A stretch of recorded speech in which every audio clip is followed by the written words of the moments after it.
Yo, what's goody? It is Bear in the building. Thank you for tuning in to another episode of Queen Talk, everyone. Today's special guest is a graduate from Friends University who is now a Lao orchestra teacher and the vice president of the Wichita Asian Association. Please welcome Panya and Pan. Yeah, hi. Hello, Oh my thank gosh. you. I'm so excited to be here. This is like I'm pumped. I'm a fan. Fangirling. I'm like really excited to be here. I don't know, this is so exciting. Like the work that you're doing, I said it earlier, but I was like the work that you're doing with this podcast, like here in the heart of Kansas, like it means a lot. Like I think that not a lot of people understand like representation is important, and to have a podcast like this, like is awesome. Like Yeah. I'm super excited. Yeah, I appreciate you coming on here and joining me. And like you said, in the heart of Kansas, we already know how Kansas is. We'll get into that, but yeah, please introduce yourself. Let everyone know who you are. Yeah, so my name is Panya Ampon. I am a first generation Lao American, born and raised here in Wichita, Kansas. So my family immigrated from Laos back in the 80s. And so let's see, my pronouns are he, him. And I think like I would consider myself somebody who I want to be the change. Like a lot of people are like, oh yeah, be the change, be the change. And I really truly think that in order to be the change, you have to like fully embody it. You can't just be the change. You have to embody change, and like change looks so dynamic, and it's not just linear, right? Like especially when we're talking about progress. And so I tell my kids that a lot. But yeah, I don't know. I'll be like, maybe I'm a change maker. I mean, that's what I said earlier. Like maybe I'm a change maker. Yeah. You know? So you don't like to say you're gay or pansexual or bisexual, or part of the community. The change maker is how you like to say it. Why do you think you like came to those terms? And I mean, like, I do identify as gay, but I think that for me, I kind of say, like, I identify as gay, but I really think that it shouldn't matter what my sexual orientation is. It shouldn't matter whether I'm male or female, or how I identify, or what my gender is, specifically for the fact that, like, if there's a need that needs to be filled, somebody has to fill it, and it doesn't matter who is filling it. And I think that that's something not a lot of people understand. It's like a lot of queer advocacy is like not us trying to make people queer. It's like us trying to make a space for ourselves so that we can fit in and help fill these voids. yeah, I like that. That's very well put. We kind of get like caught up in our own little boxes that we check off for ourselves and stereotyping, and we don't always have to come into a space and be like, I'm gay, like this is who I am. Right. And just my abilities is my abilities, whether I'm a male, female. So like gay or not, like I totally understand what you mean by that. What got you to that point to be like, I'm a change maker. I don't want to be this one person in this space. Like, what got you to that space? I think for me, like, I don't know, as a gay person growing up in Wichita, it's something to where I have never really felt like I had a place, right? And I think that in order to make a place for myself, I kind of became that change maker that I'm talking about, right? Like, I think that I've created, like, every place that I go, I create a space for myself, whether it's because I do declare that I am gay, or it's because I declare that this is going to be my space. I am going to reside here whether you like it or not. Like, I went to Friends University, Christian college. Like, it wasn't necessarily frowned upon, but was not necessarily accepted by everybody on campus. Because it is a Christian affiliated university in a traditional sense, right? It's like non-denominational, but Quaker founded. So there are some people there who are super progressive about their Christianity, and there's some people who aren't. And as somebody who, I didn't grow up religious, for me, I had to create a space for somebody who, I was just there to get my education, like a quality education, and they happened to provide one, but there wasn't a space for somebody who was queer, who was Asian. There was not a lot of color up on that campus. I'm gonna tell you that, and I just had to pave the way for myself. And so I think that's kind of like, for me, when I like in college is when I started identifying as like myself as like a change maker, because maybe it's a space maker, right? Like making a space. Yeah. Maybe it's not even a change maker, it's a space maker. Yeah. And so at Friends University, you mentioned it like it not being very many people of color. How did you navigate that space at Friends University? It was hard to kind of navigate it in the sense of like I was one of the only Asian people there. Not to mention I was like one of, if not the only Lao student on that campus. Oh, wow. And, Friends University is like high school on steroids. It's like high school 2.0 because it's the size of the campus and the size of the students is like so small.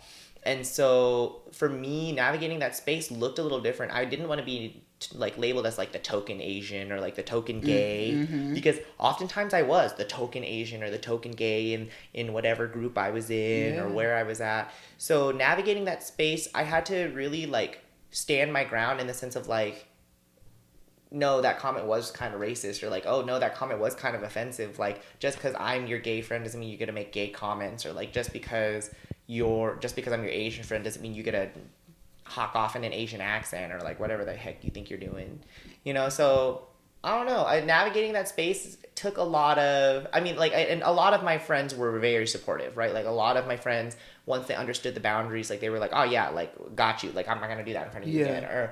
But it's one of those things where you have to be the educator, which I am a teacher, which is kind of nice, but like you have to educate the people around you even when it's uncomfortable. Yeah. So that's what you mean by space maker, because you are bold enough to say in that moment, like, that wasn't right. Don't say that. And that's very courageous of you. I know, like, for me personally, sometimes I will say it in the moment, right? Like, but then sometimes I'll go home and I'll be like, man, I should have said something. I should have stood up for, maybe it wasn't even like something to do with me, but sometimes it is like something to do with like me personally and my identity, and I just didn't say something in that moment, and I'm just like, it eats at me sometimes. I'm just like, I should have said something. So like now more times than not, I'm trying to be like, if like in the moment, making them uncomfortable, because it does, like, and it may be, oh, you're overthinking it or whatever, and that's what some people say, but it's like, you don't have to go through it, right?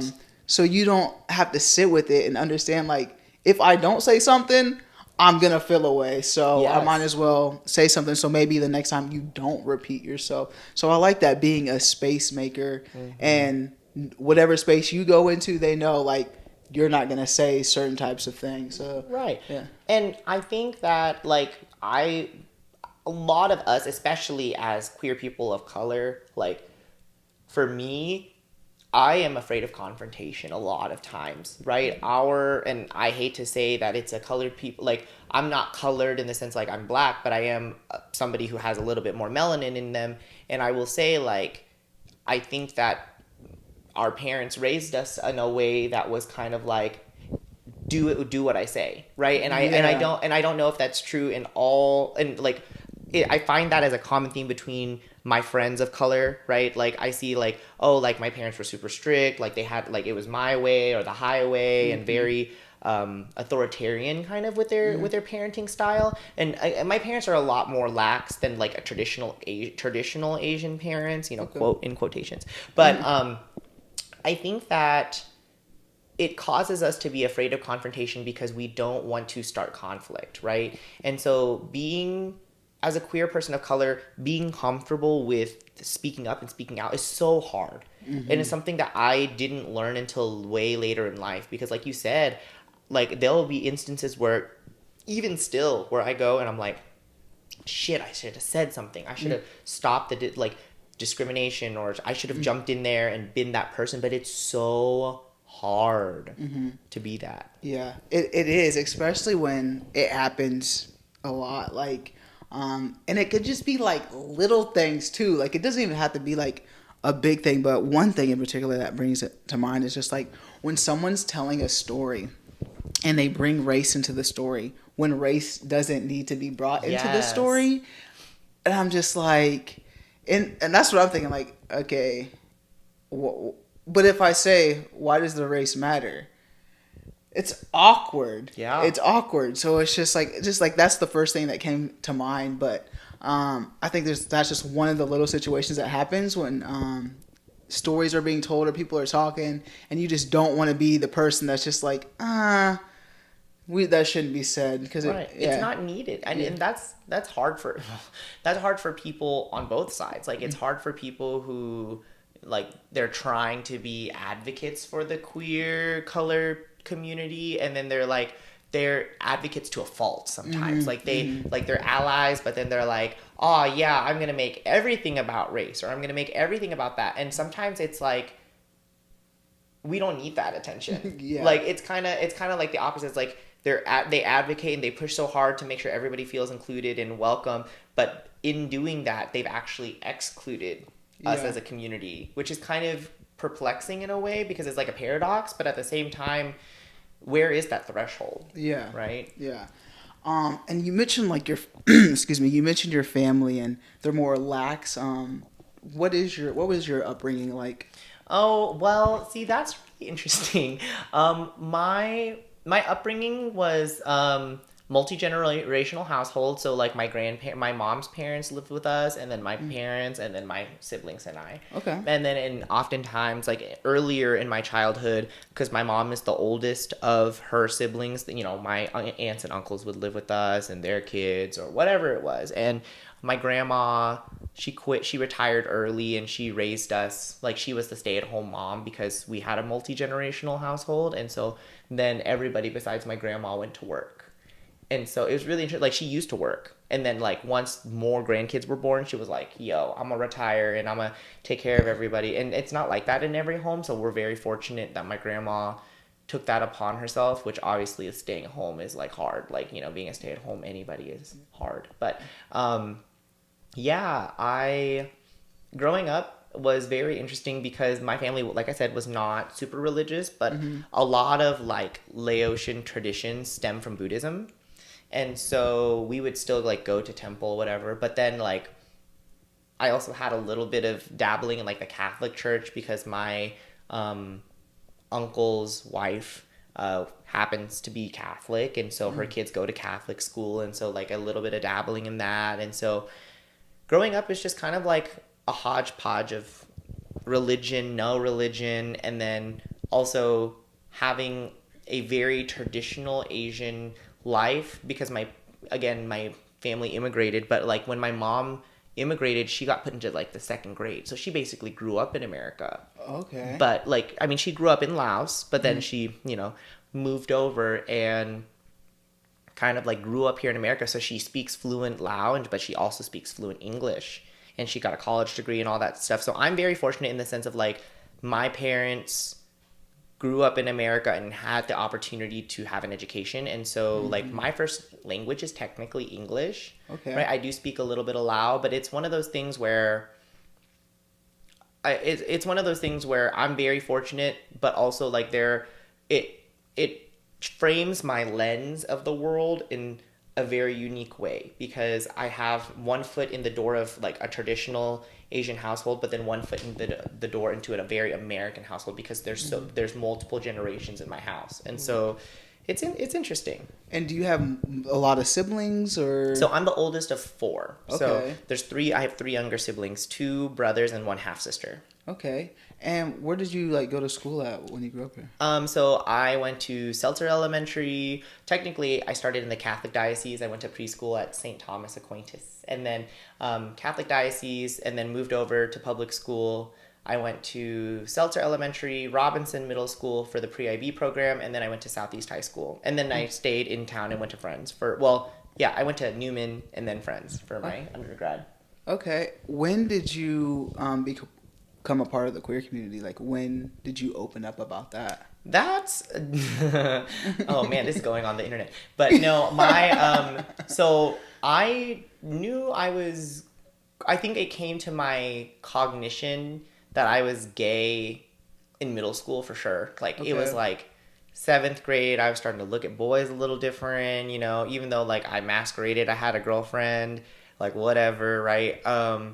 But it was like towards the like 7th grade, which is really interesting because my dad actually passed away in 7th grade, which is like interesting to my experience. But like growing up, and I look back at it now, I'm like, damn, I was gay. I was like that bitch was gay. Listen to like my little you know, do you remember those hip clips, like the little things where you like put the little cartridge into like the little boom box, like they were like keychains and whatever. I don't know, but anyway, hip clips. I'm pretty sure that was what they were called. But all of mine were Britney Spears.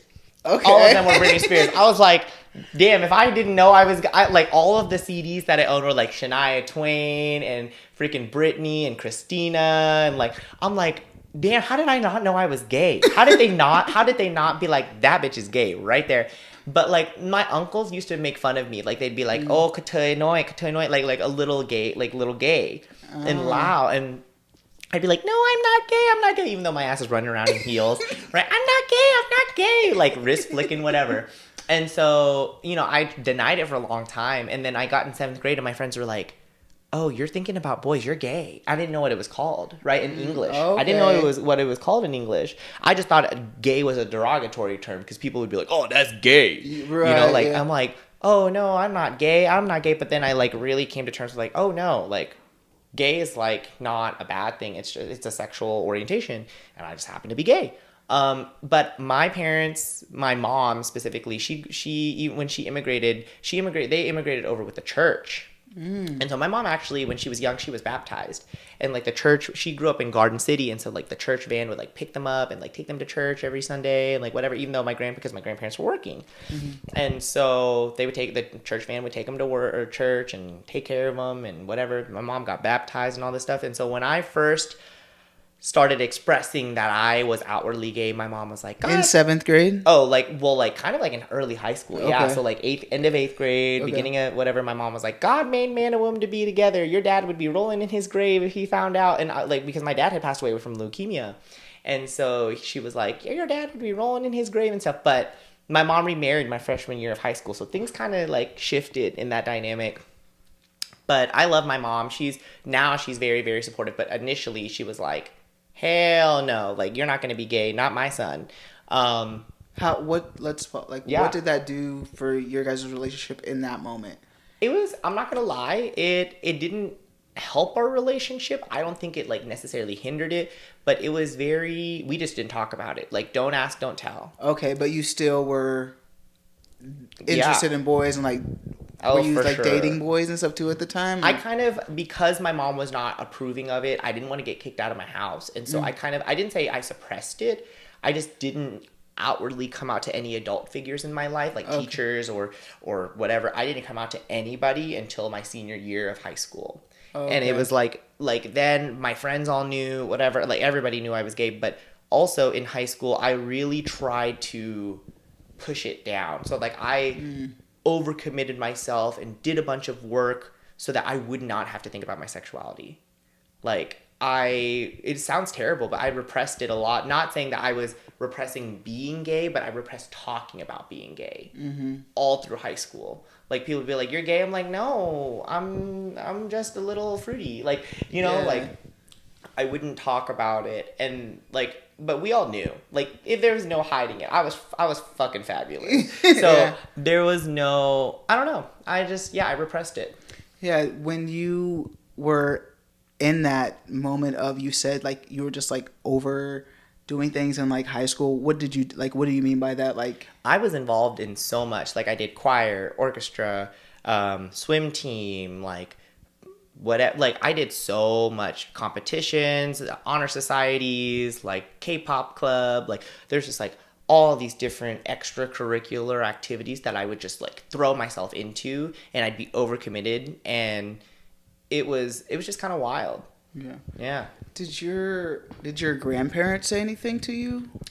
My coming out to my grandparents was actually really funny. It didn't actually happen until recently. Okay. It actually didn't happen for until maybe 2 or 3 years ago, right after COVID. It was kind of wild because We were sitting at breakfast. It was at breakfast. And we were sitting at breakfast, and I was looking to buy a house at the time because, rates were really nice around, like, right after COVID. The housing market was whatever.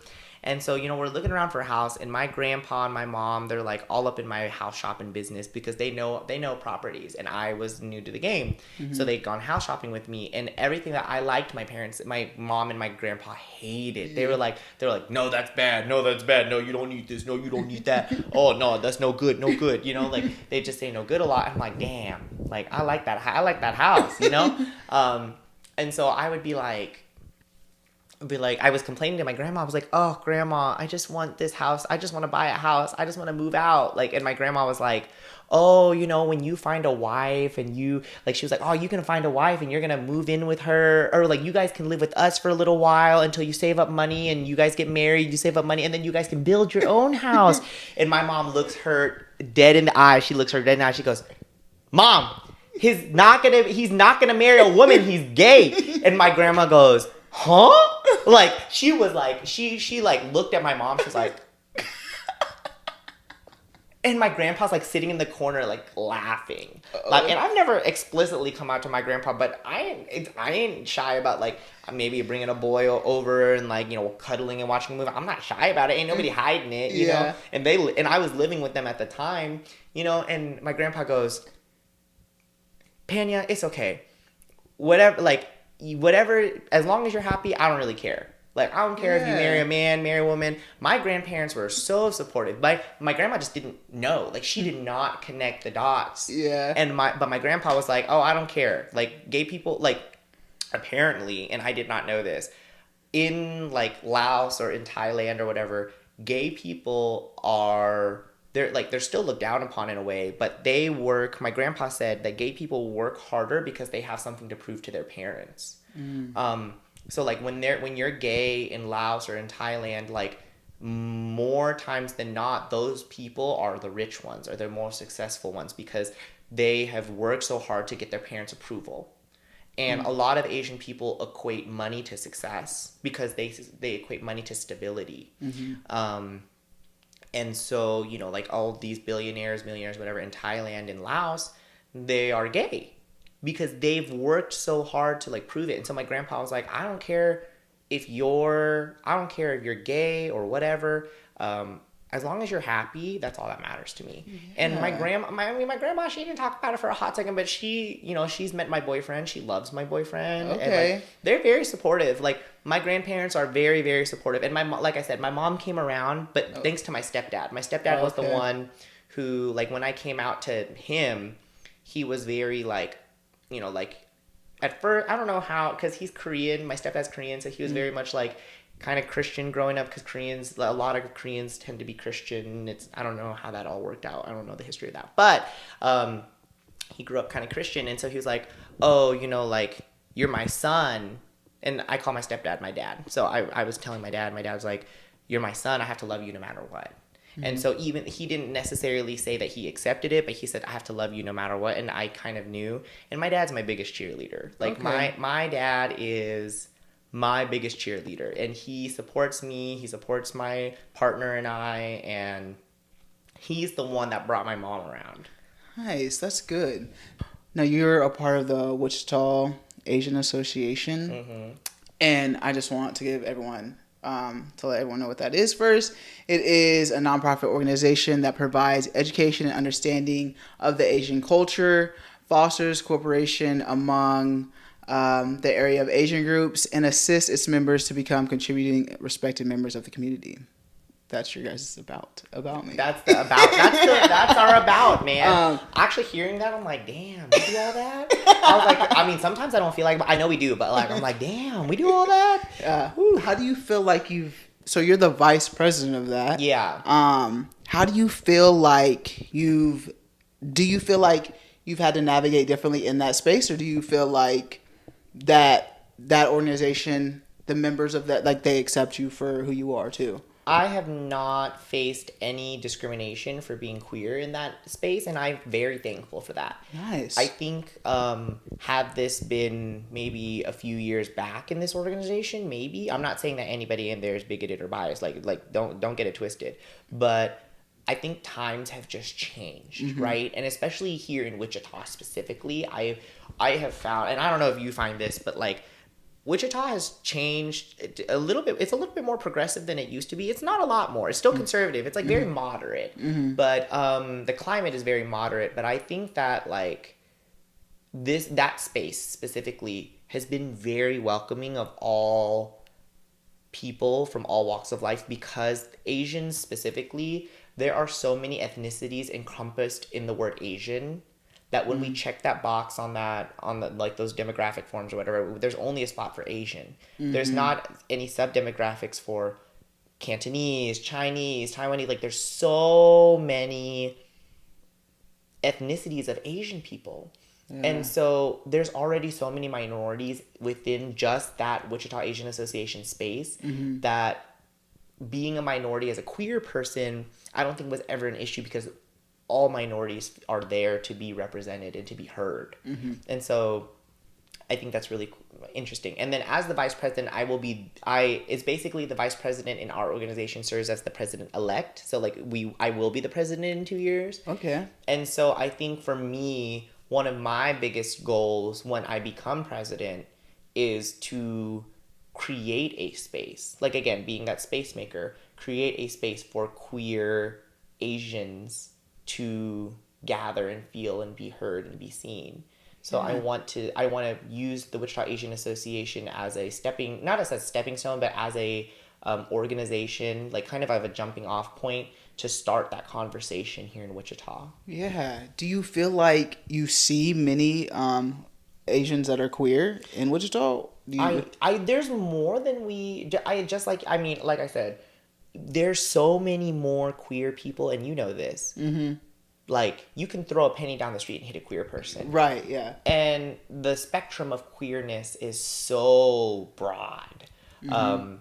Whether it be gay, lesbian, bi, pan, whatever it is, right? Like we have so many definitions of queer, but yeah, there's way more than we would expect. And a lot of them are still in the closet. And I'm not trying to out nobody, but like, again, not every family is as accepting as mine. Right, yeah. And so I'm very fortunate and very privileged to have a family that supports my queerness. Yeah, definitely. And like I said, not everybody gets that story. And I don't know how to help like Queen Talk. I'm hoping like people watch this and like that gives them another way to learn that all families are different, but there are people that are accepting. And I think that we get this sense of like it's not accepted from the other Black people, so I don't want my family to be like that. So I don't want you to be like that, because I don't want to put a bad name on us in this group of people. So I don't know if like that's where it stems from or what it is, but I think like I'm privileged too enough to have like a family that was very accepting and who I am. So that it's very nice to have. I think it's one of those things where in America we are very individual centric. Like we are very individually focused in the sense of like the way that we operate in our day-to-day lives. Whereas in cultures like in Asian culture and Black culture, they're very community based. Like if we go back to like, you know, if we look in African cultures, for example, tribes, right? Like we call them tribes. It's like these small knit communities, and perception in small knit communities is so important. Like in Asian culture, it's like, you know, like literally think about like stereotypical Mulan, right? Like, please bring honor to us all. Like you're gonna shame your ancestors and shame your family by not doing what we ask you to do or not doing what is expected. And so being queer in those spaces is very difficult, because it's like what you do reflects upon your upbringing. Yeah.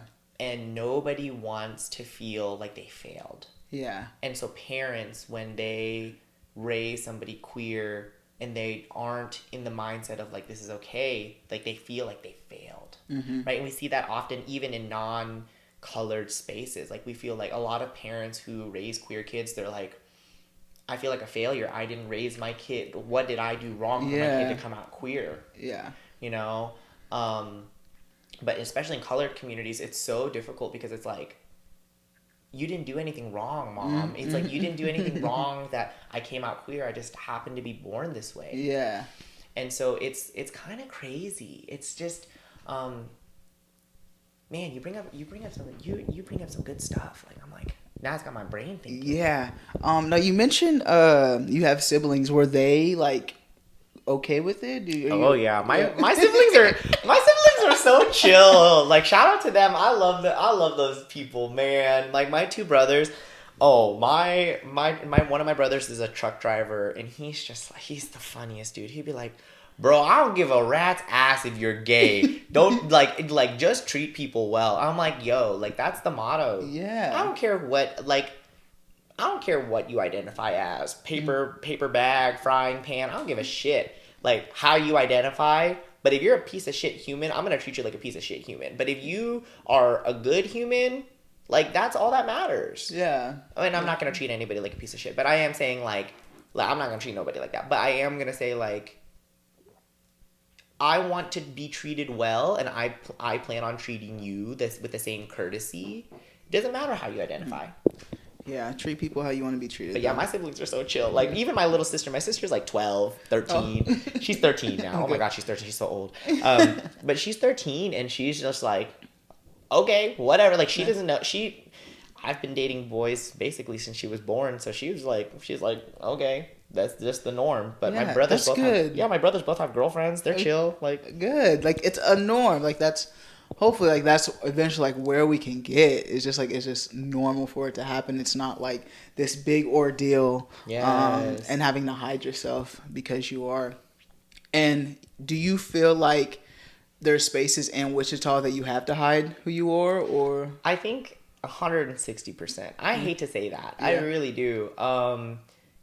It is very seldomly nowadays do I feel like I have to hide myself or hide who I am or hide who I'm with. But there are just some places you go where no matter how accepting the space is, the people, you can feel judgment. Like, you can feel the stares, or you can feel whatever, because you're being outwardly, gay. And I'm not saying, like, I do not do PDA. Like, we ain't making out in public. That's nasty. Like, I don't care who y'all. I don't care if you're straight, gay, whatever. Don't be making out in public, and nobody wants to see that tongue action.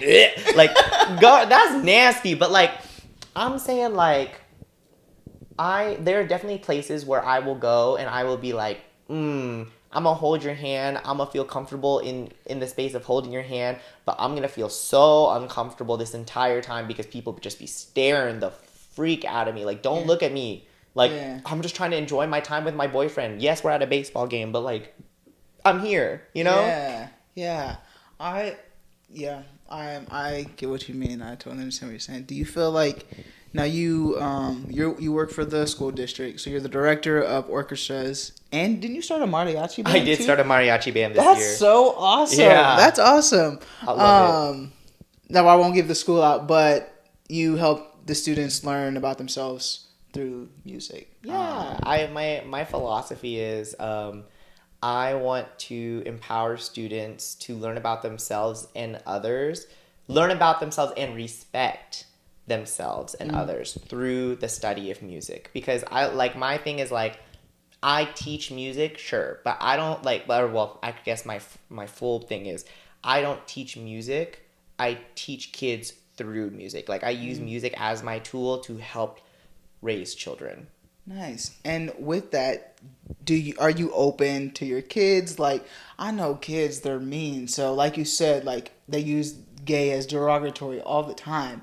Are you open with your kids that you work with? Yeah, 110%. There's this vulnerability in music specifically, but, like, in life, there's this vulnerability that we have, right? And as musicians, there's already a vulnerability in the sense of, like, the product that comes out of your voice or your instrument or whatever you're doing, there's a vulnerability there. And I think that in order to create a learning space where my students feel comfortable enough to be themselves and to fully be okay with mistakes and be okay with expressing themselves, I have to be authentic. But also kids, and this goes for any profession, kids see through not authentic people. Kids can see through unauthenticity so quickly. And it's just kind of like, if I wasn't my true self, the kids would tell. But also, like, school is like home for a lot of those kids, and for myself, because it's like I spend more time at school than I do at home most of the time. And so, like, if I was not comfortable in my own home, I don't know how I would do mentally. And I think that the kids have to understand that too. But no, I'm very open about my sexuality.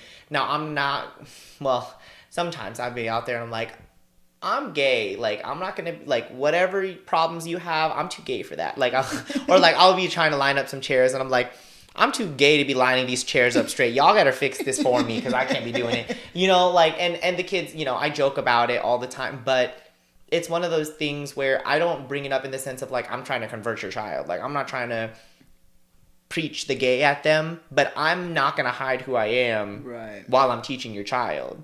If you have a problem with who I am, then you can move your kid to a different school. Like, bye. Like, my kid, like, I'm there to give your kid the best education, no matter what my ethnicity, whatever my gender is, whatever my sexual orientation is.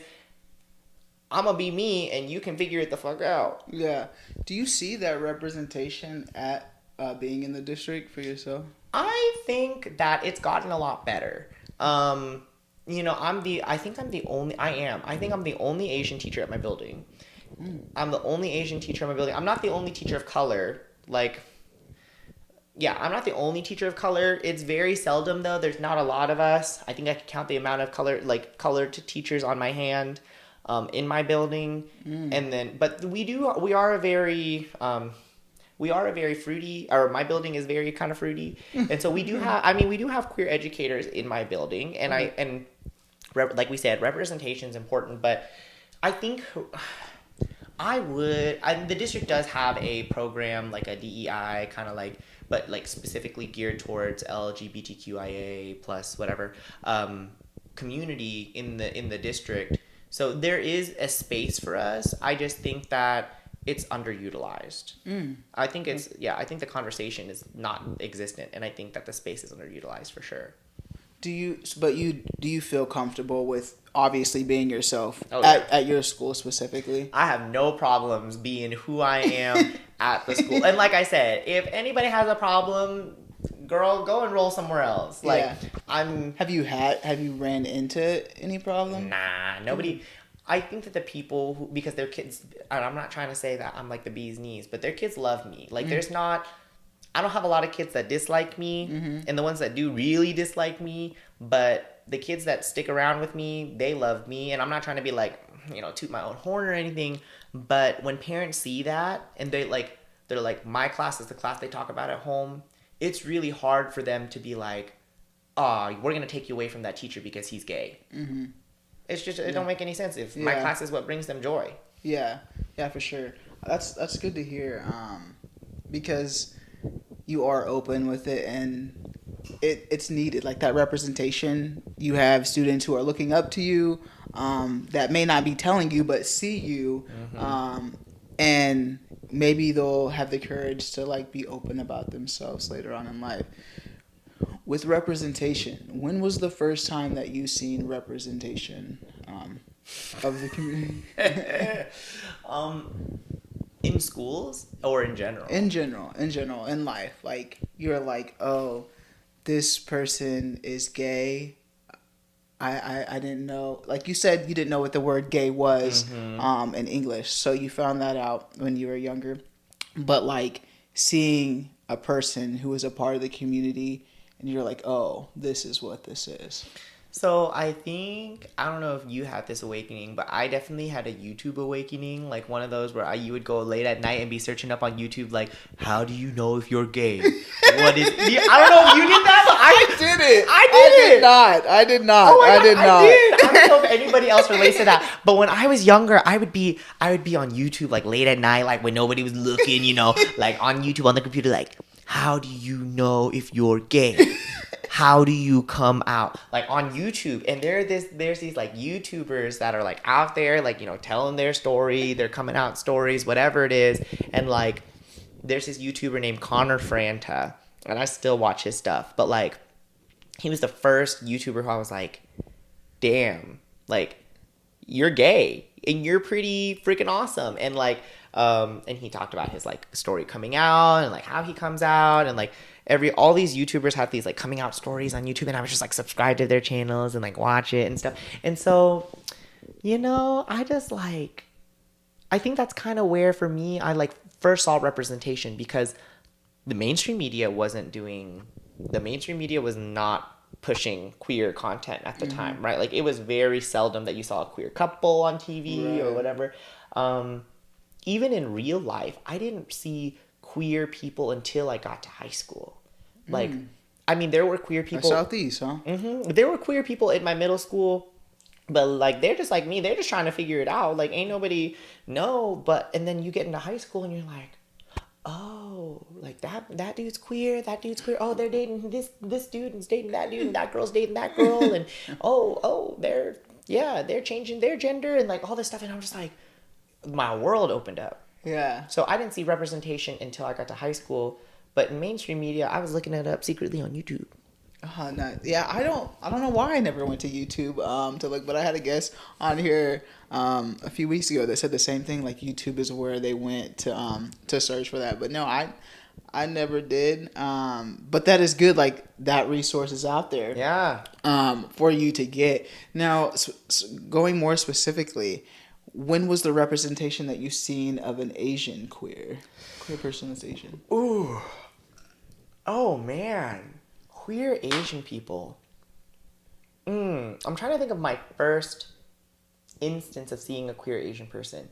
This maybe sounds terrible, but like Japanese anime, like hentai stuff, like that yaoi stuff, like I did not know, like especially like in-person people didn't know they existed, but like when I was, like, I'm a big anime manga person, like I've seen that, but I don't know anything about anime, so no, but like for me, like that stuff I was exposed to it, and I was like, oh my gosh, these Japanese people are freaky, like but anyway, that was kind of like my first exposure to like Asian, like the possibility of Asian queers. Okay. Which is kind of bad, but like, you know, like that's not the space you should be looking for Asian queers, which is why I think like me being an openly Asian queer person in the public, I think it's very important. But I think, man, I'm trying to think. That's a good question, because I'm trying to think like, who is the first queer Asian person that I've seen? I cannot think, like mainstream media, I cannot think of anybody. In like, even like in my family, I guess like one of my cousins is also gay, but I'm older than him. And you came out first. And technically, yeah. I did come out first. So like, oh man. I guess I have an older cousin who's gay, but like we never talked to him. And it's not like because we didn't like him, but like we just never talked to him because he kind of like did the whole like, I'm gonna be by myself kind of thing. But yeah, I don't know.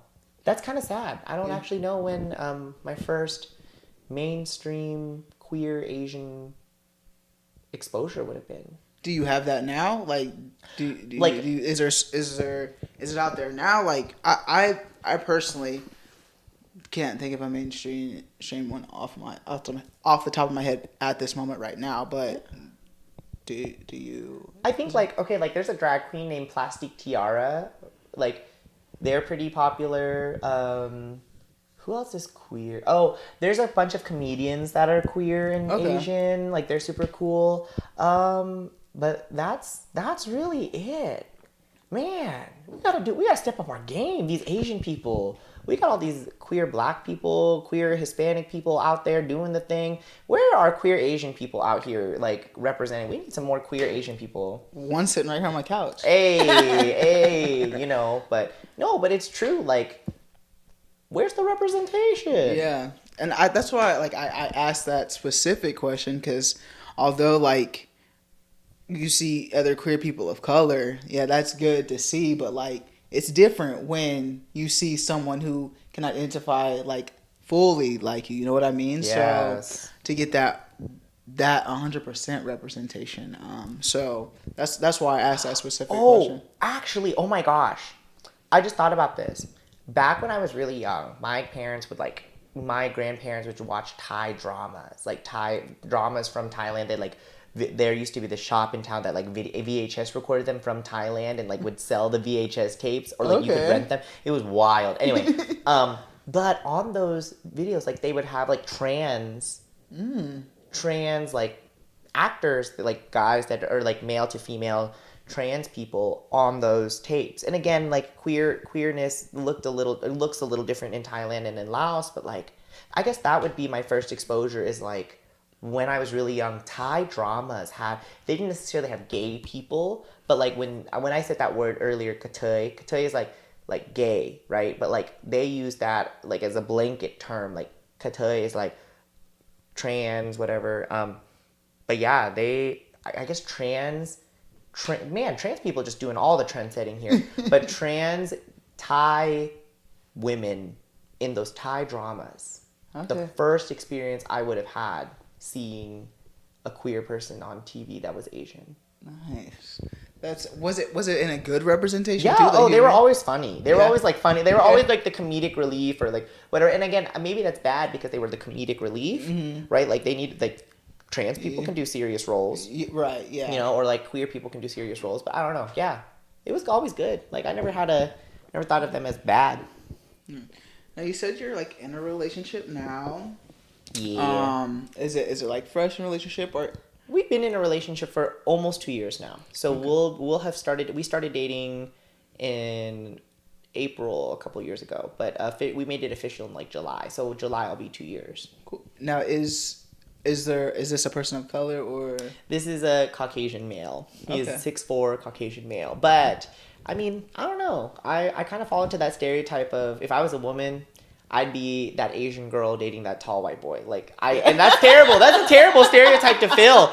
But also, like, I grew up in Wichita, Kansas, and the pickings, like we talked about, like there are queer people of color in the community, but pickings are slim. Yeah. And it's still like a lot of them aren't out fully, so it's like finding that someone who is openly out can be difficult in this town specifically. Yeah, but I love my boyfriend, even though he's white, right? Like he's very cultured, and I'm not trying to say that. That's good. No, that's good. I feel like if you're gonna date a white person who doesn't identify with your culture, I feel like they have to be okay with learning and navigating that life. So it sounds like he does a great job, and he eats like his backstory is kind of crazy, and we won't get into that. But like he's a very like he'll eat everything. He's accepting of all the things, and he's super embracing of the culture. So he's great. I love him. And you said your family loves him too. Oh yeah, my family they love him. So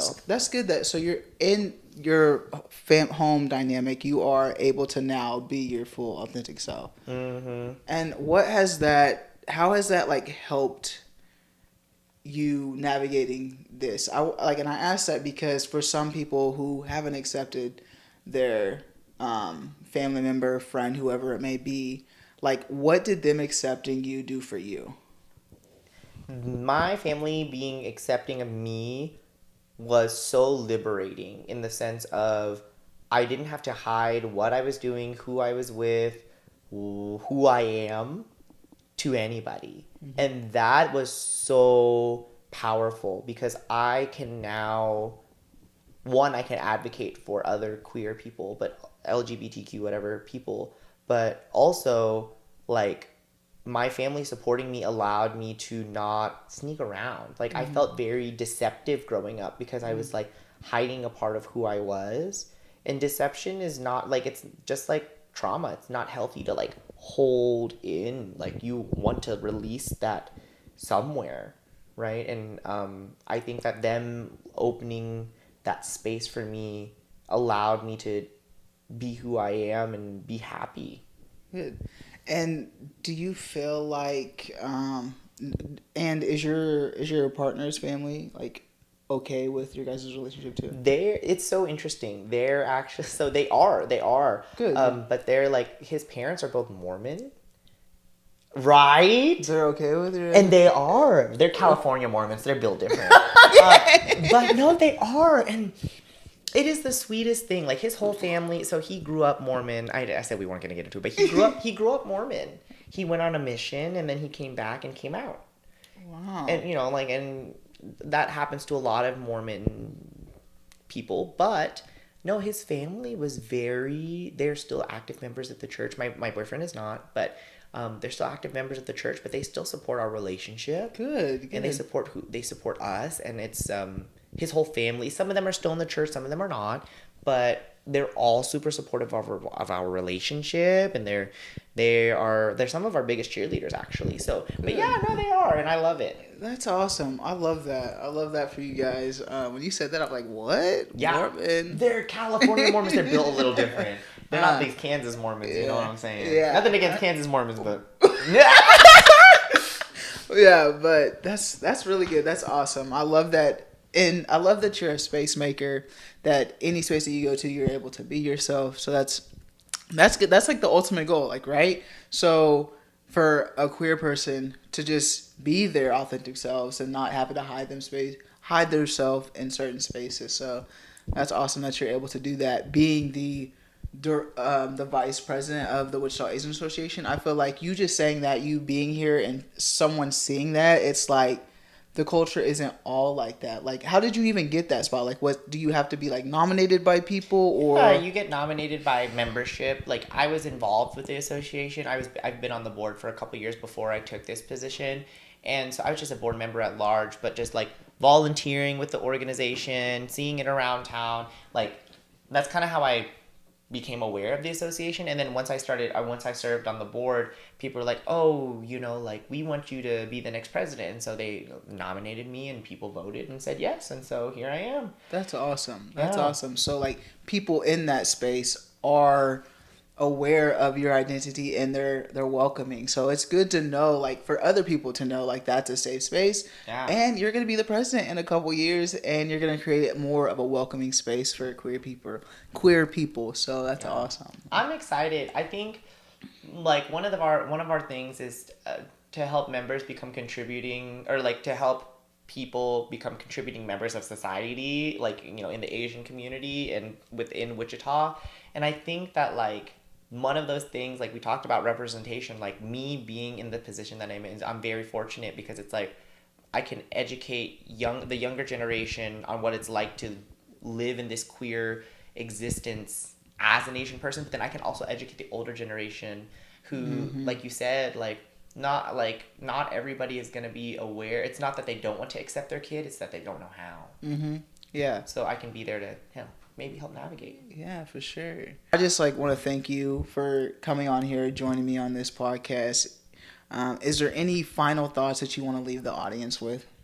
I would love to tell everybody to just be authentically yourself. I think you never know who's watching, and you never know who looks up to you. And I think that, especially as queer people of color, for us, it's so important that we are the people who create space for the future generations to embody themselves and to become who they are and be authentic, to live a happy life.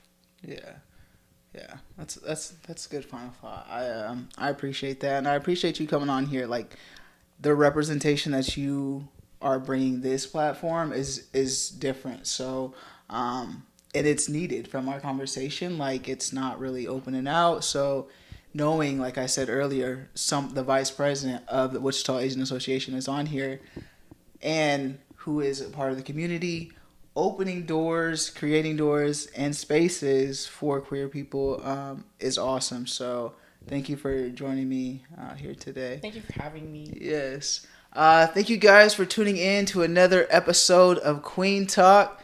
Please make sure to like, comment, subscribe, and let us know what you think of this episode.